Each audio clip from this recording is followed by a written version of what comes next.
কাকুন্দি, একবার কাউকে ভালোবাসলে তাকে ভোলা যায়, মানে আবার অন্য কাউকে ভালোবাসা যায়? এটাই আমি বুঝতে পারছি না। মানে ঘটনাটা তো খুব বেশি দিনের নয়। কেন যাবে না? কেউ যদি সারাক্ষণ কানের সামনে বলতে থাকে আমি খারাপ আমি খারাপ, তাহলে তো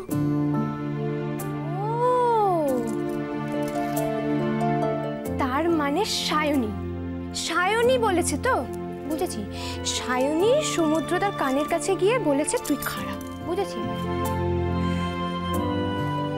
নিশ্চয়ই তাই বলেছে। তা না হলে ও আমার থেকে মুখ ফিরিয়ে নিল কেন? কিন্তু কাকুন্দি, আমার মনে হয় তোরও একটু দোষ আছে।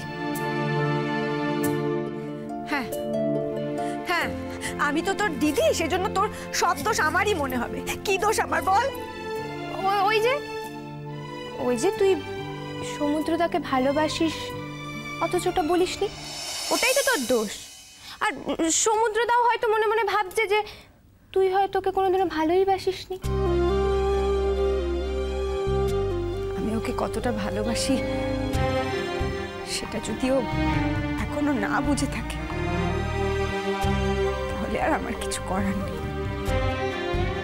সব কথা তো মুখে উচ্চারণ করে বলা যায় না। আর শোন, মোটেও সেজন্য ও আমার থেকে মুখ ফিরিয়ে নেয়নি। সায়নীকে দেখে ওর মাথা ঘুরে গেছে, আসল কারণটা তাই। কিন্তু দিদি, সায়নী যে তোর থেকে ভালো দেখতে সেরকমটাও তো নয়। সেটা আমি তোর দিদি, সেই জন্য বলছিস? সায়নী কত শিক্ষিত, কত লেখাপড়া জানে। আর তোদের সমুদ্রদাও তো খুব বিদ্বান মানুষ, তাই ওর ওরকম মেয়েই পছন্দ। তাই তো দেখছি। কিন্তু তোর এই কষ্টটা যে কি করে কমানো যায় সেটাই বুঝতে পারছি না। পারবি না ছুটি, আমার এই কষ্ট আর কোনোদিন কমবে না, কেউ কমাতে পারবে না।